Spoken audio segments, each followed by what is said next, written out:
If you've seen a video of me before, you know that I'm a big fan of indie games, underground stuff like Turnip 28 or the Great Tonks by Apocrypha now.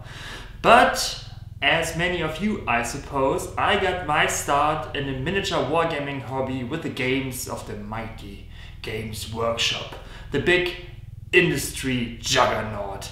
But I fell kind of out of love with the company over the years, but a friend of mine, the great painter Co.rius, asked me if I wanted to play some Necromunda with him. And actually those models and that aesthetic looks very, very cool. So I said yes, and now I got a week to paint up a gang of squads. You see me and you know I love me some dwarfs. I love space dwarfs. I'm gonna paint them up with easy techniques. I don't have much time, so I'm gonna bust out the airbrush, but everything I do with the airbrush you can do with overbrushing and dry brushing as well, very quickly. Great videos by Artis Opus on that one. So we're just gonna have some fun painting dwarfs very quickly, very easily. I'm gonna tell you about some of my tricks to paint to a good standard with minimal effort. So let's go. So I'm gonna bust out my airbrush here, and if we want to do it quickly, it's always best to use a primer in the already appropriate color. And with this I just want to make it all the same color, and then I'm busting out my first highlight in a 45-degree angle, this very, very striking orange from AK Interactive, and I'm just doing basically a zenithal highlight but with a color. And I'm going lighter and lighter with each pass. I'm mixing in some peach from AK Interactive, and with my final highlight colors I'm almost right above the head of the mini, giving a bit of emphasis on the helmets so that those are the first thing that you're looking at. Heads and weapons are what we are most concerned with to make the mini look good without painting every little tiny detail for hours and hours on end. And yeah, that is the first base coat done. We already have all our gradients on the miniature, and half of the job, I say, is that, and it took just a couple of minutes. Now I'm sponging on the peach color, the lightest color, to get some scratches and dings and dongs and some easy highlights. You don't have to be careful, just make sure that you don't have too much paint on your sponge. And then I'm using some Rhinox hide to fill in the scratches and the splots of paint to make it look battle worn, so that it has scratches. Those look three-dimensional. It is very easy to do. You don't have to be an amazing painter, and it is totally random because of the sponge.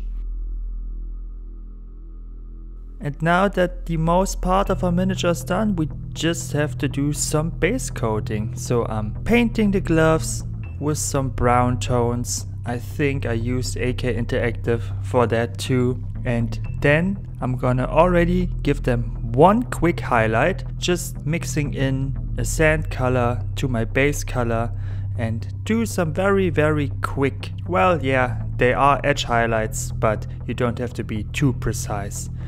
Base coating all those rubber parts on the arms and legs, and limiting the color palette. So I use the same color I used for the rubber for those coats as well that some of the dwarfs are wearing, and as with the gloves, I'm just giving it a real quick highlight with a pointy brush going around. I'm not doing any big gradients, just a base color and one highlight. And we're gonna do some light effects as well, the easiest light effect you can do. I'm just basing the lamps with a yellow, and then using a white to go over all the raised areas to make them really pop. Easy light effect. You could bust out your airbrush again here to give it some OSL spritzes, but I'm always afraid that I'm gonna mess up the miniature with that. The faces are very far inside of the helmet, so I'm not worrying too much about them. I'm just giving them a really quick flesh color, a little acrylic wash to make them stand out, painting the beards, giving them a wash as well. Just one base color, one wash, and then a couple of very small highlights, just some dots and some lines on the beards. We want to pronounce them, and maybe a little bit of a lighter color on the noses and lips, but I'm not bothering painting any eyes with helmets and beards and glasses and all that. It's not necessary, but I'm using a complementary color to paint those lenses to make it pop, because that is our goal in the end. We want those to stand out on the table and look very good from a couple of feet away. Real quick glaze with lighter blue on the lenses, nothing too fancy. And then I'm applying metallics.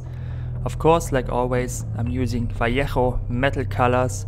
Those are airbrush paints, so they are very thin, but you just need one layer almost flowing onto the miniature on itself, and one coat and you're done. But it looked a bit too boring, so I'm using some brass color as well. I think this is Balthasar Gold by Games Workshop, and I'm giving that a very quick dry brush as a highlight after I base coated it in, just to make it pop out a bit more. And in the last step it will all come together.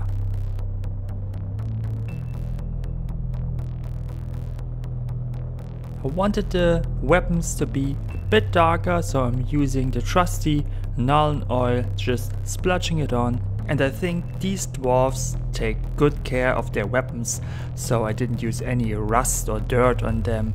I think they really take pride in how good their weapons are looking, so we're gonna leave it at that. And so for the last step that brings it all together, I'm using a animal wash by AK Interactive, a brown wash that I thinned down slightly, and I'm applying this to everything.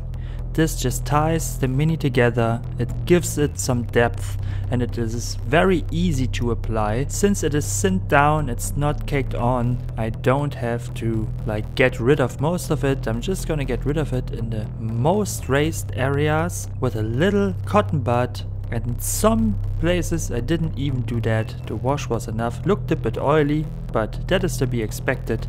If you take good care of your weapons, you oil them, and your armor as well, of course, so that it operates well.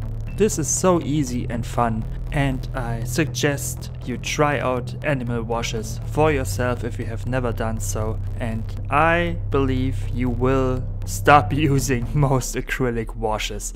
Like for darkening down a miniature as a whole, I think washes work very well, acrylic washes, but if you want to apply a shadow, use oil washes. It's so much more easy. And so I'm busting out the dirty down rust for the bases. I covered them in that stuff, it's magic in a bottle, and then just with a little bit of water I'm agitating the surface, getting rid of some of it so that it looks used. And if you don't have this in your arsenal, I highly recommend you get it.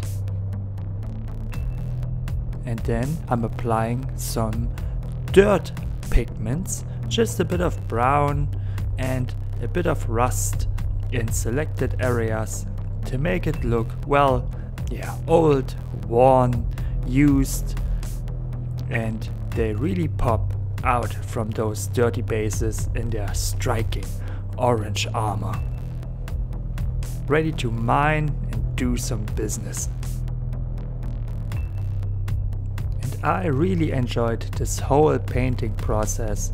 With just a couple of easy steps, you have a good looking miniature. It won't win you a crystal brush, but I'm sure your friends will want to pick them up when they're standing on the table when you're playing a game, and you can be very happy with them. And of course, last step, painting the rims black. I have to say, painting up those space dwarfs was more fun than I anticipated in the beginning. Just building a model, putting some paint to it without kit bashing or making up my own stories. I thought maybe that will be a bit boring for me, but actually it was fun. Painting minis is always fun, no matter what they are, and now I got a squad to play with, some Necromunda, and I'm very much looking forward to that. And I think they look pretty good. The orange is striking, and yeah, I think maybe, in the not so far future, maybe I do a second game, but for now I'm done with Games Workshop and I'm going back to weirder stuff. Weird stuff you can find on my Patreon. So if you have $1 a month, you can join my Patreon. You become a patron just like Mitchell Kemp, Hollow Buddies, Goat Frenzy, Neon Sprue Jonas, Mangling Minis, and Elizabeth Nanfeld. Thank you all for supporting me, for watching my videos. I really love doing this with you, for me, for everyone. And yeah, let's enjoy some glory shots of our squads. And as I said, I think I am done with Games Workshop for now. I'm not building any more models. What is that?